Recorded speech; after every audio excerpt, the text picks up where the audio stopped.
Opo, parang ako yata ang may diferensya. Masama ba ang diwa ko? Iba na kasi yung diwa ko. Kapag ganyan ang naririnig mo sa isang ex-member, anong reaction mo?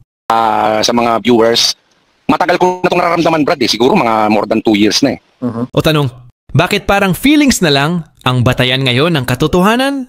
Kung ang damdamin ang pinagbabasehan ng paniniwala mo, paano kung nilinlang ka na pala ng sarili mong puso? Dito sa video na to, hindi lang tayo magre-react, magbibigay tayo ng paliwanag. Parang ang ano ko lang sa sarili ko, na ako yung parang parang kasalanan ko, parang nagkakasala ako, parang ako yata may diferensya. Psychology, Biblia at tamang pagkaunawa. Tara, pag-usapan natin. Ramdam ko, hindi katumbas ng katotohanan. Masama ba ako? Masama ba diwa ko? Parang iba na kasi ang diwa ko. Ganitong mga tanong ang karaniwang naririnig natin mula sa mga dating kaanib, mga exeter, mga dating closet na ngayon ay malaya na raw sa pakiramdam. Pero totoo ba na dahil iba na ang pakiramdam mo, totoo na rin ang pinaniniwalaan mo? Madalas, damdamin ang gamit nilang batayan sa desisyon. Pero kapatid, psychology pa lang, palpak na agad ang proseso? Kapag puro emosyon ang pinapairal, galit, lungkot, panghihina, ibig sabihin, alipin ka ng limbic system mo. At kung hindi na pinapagana ang prefrontal cortex, yung parte ng utak na para sa moralidad at katuwiran, baka hindi ka nagde-decide ayon sa aral, kundi ayon sa bugso ng damdamin.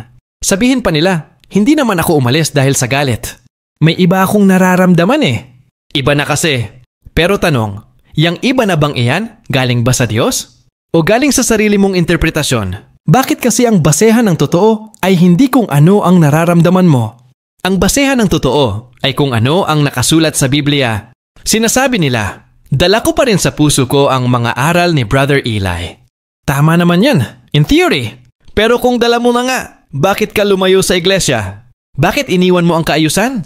Bakit hindi mo na sinusunod ang pamamahala na nasa Biblia? Kasi kapatid, ang aral ay hindi lang iniingatan. Ito ay isinasabuhay. Hindi sapat na sabihin mong dala mo. Ang tanong, nasaan ka na ngayon? Nasa kaayusan ka ba? O nasa sariling diskarte na lang? Sabihin mo pa na hindi ka masamang tao. Hindi mo raw sinira ang aral. Pero ayon sa Biblia, ang hindi nananatili sa aral ni Kristo ay wala sa Diyos. Kahit gaano mo pa kamahal si Bro, Eli, kung iniwan mo ang iglesia, iniwan mo rin ang kaayusan. At ang Diyos, hindi Diyos ng kalituhan, kundi ng kaayusan sa iglesia ng mga banal. May nagsabi rin, pag nasa loob ka, hindi mo pa mararamdaman ang totoo. Pero pag lumabas ka, doon mo mararamdaman. Pero ang tanong, totoo ba yon o epekto lang ng emosyon? Kasi sa Biblia, hindi mo kailangang umalis para maintindihan ang katotohanan. Ang utos ay manatili, magpuri, magtiis at sumunod, hindi umalis at makiramdam. Masama ba sarili ko? Masama ba diwa ko? Iba na yung diwa ko? Ba't ganito yung nararamdaman ko? Tama po ba? Opo, ganun nga. Ganun ang nararamdaman ko. Parang ako may mali. Kasi wala na ako naiintindihan. Tapos iba na siya, bro. Iba eh. Iba na siya talaga. Ramdam mo? O baka ramdam ka lang ng kalaban? Kasi kung totoo kang nagpapasakop sa aral, hindi ka bibitaw. Ang tunay na Kristiyano, kahit may alon sa loob, hindi umaalis. Kahit may tukso, hindi gumagawa ng kasamaan. Yan ang aral ng hindi base sa emosyon ng kabanalan, base ito sa pagpipigil.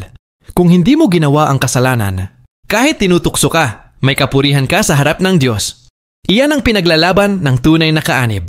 Hindi dahil ramdam mo, kundi dahil pinili mong huwag magkasala. Kaya yung sinasabi nilang, dati, iglesia ng Diyos pa tayo, ngayon iba na. Kapatid, pangalan lang ang tinitingnan mo, pero ang aral, ang kaayusan, ang pamamalakad, nandun pa rin. Walang nawala. Ang tanong lang, ikaw ba ang nawala? At kung sinasabi mong hindi ka na masaya, mabigat na sa loob mo. Tanong, kailan ba naging basehan ng kaligtasan ang pagiging masaya? Hindi ba't ang utos ay magpuri, magtiis, magpakababa?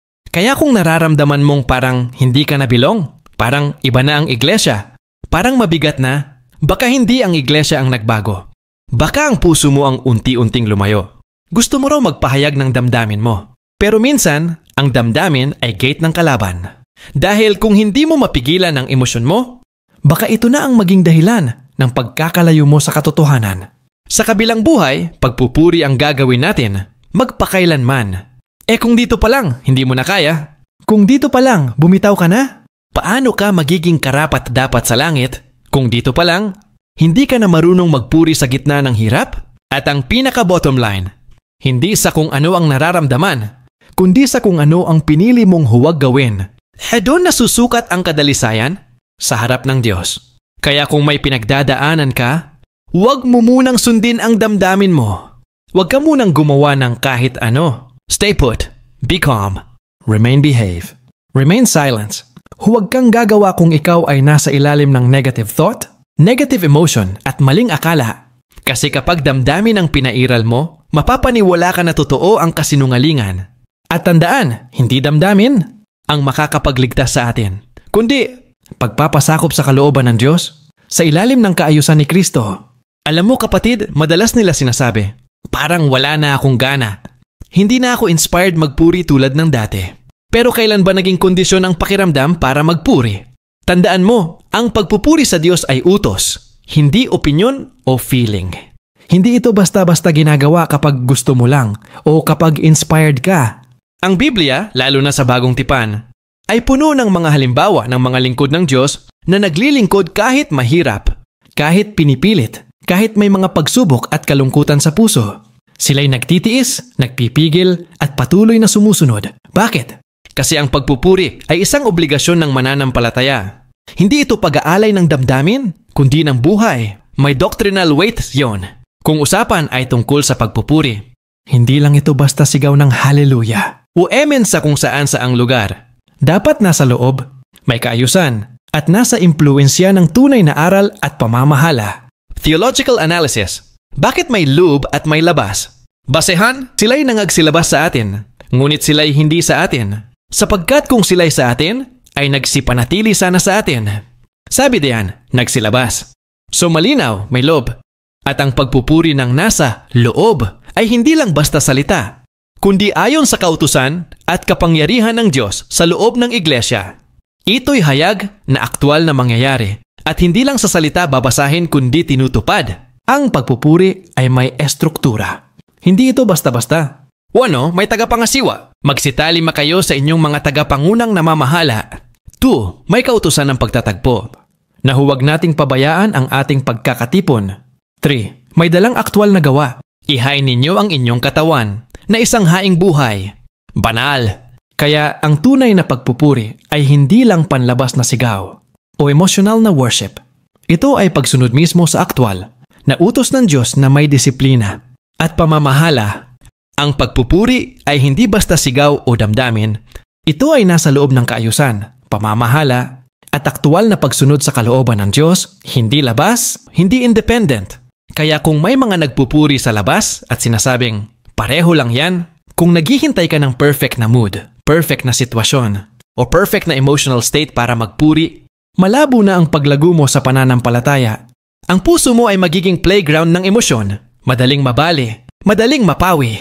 Ngunit kapag pinili mong magpuri sa kabila ng nararamdaman mo, sa kabila ng sakit, pagod at kalungkutan, doon nasusukat ang tunay na kabanalan. Ang kapurihan sa Diyos ay nagmumula sa pagtitiis, sa pagpigil sa sarili, sa pagiging masunurin gaya ni Kristo.